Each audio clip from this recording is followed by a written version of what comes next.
Ayyee hordoftoota teenya qaalii kabajamuuf jaalatamoo har'ammootu mee TikTok irratti akkamitti yeroo waraabbii garagaraa raawwannu yookiin immoo TikTokiin keenya nu waraabuu didee storage guutee nu rakkisee yookiin immoo wanta garagaraa irratti TikTokiin keenya nu dalaguu didee jennee gastii nu seenuu didee gastii nu erguu didee namoota gastii irratti rool baasuun harkaa gadi duuchaa TikTokiin kiyyan irratti cufataa unfortunately uumam jedheetiin faana irratti cufataa kan jedhu waliin ilaalla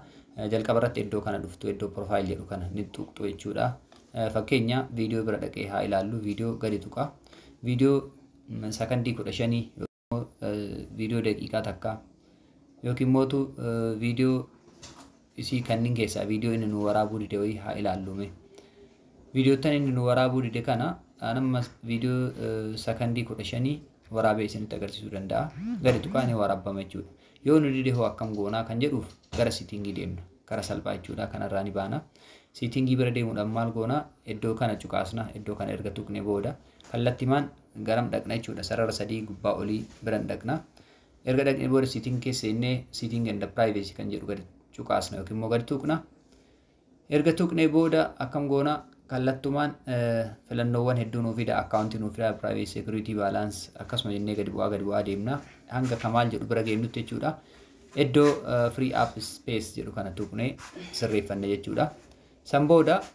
inni gadi aanu kun application tuquu hin qabnu isa kana haidne taanan application guutuun nu jala haqama isa ol aanu kana clear goona jechuudha inni kun guuteetiin rakkinni akkasii nutti fida waan ta'eef ishii tana tuquudhaan clear kan jedhu ni tuqna sambooda kallattumaan maal ta'a jechuudha storagein keenya ni qulqullaaha TikTokiin keenya live nu seensisaa TikTokiin keenya mootuu viidiyoottan haga barbaanne akka waraabnu nu hayyama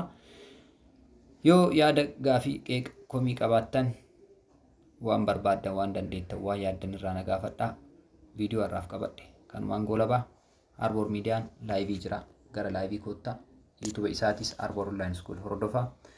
horaa bulaa deebanaa isiniin jedhaa viidiyoon kun yoo isinitti tole share godhaa like godhaa namoota hedduu biraan gahaa isin jaaladha isin kabaja kabajni jaalalli tokkummaan isin biraa jiraatu yeroo gaarii qabaadhaa isiniin jechuu barbaada anis Arbor Miidiyaa irraa Kaliil Turtii hangammaasii wajjin taasiseen asumaan isin galatoonfachaa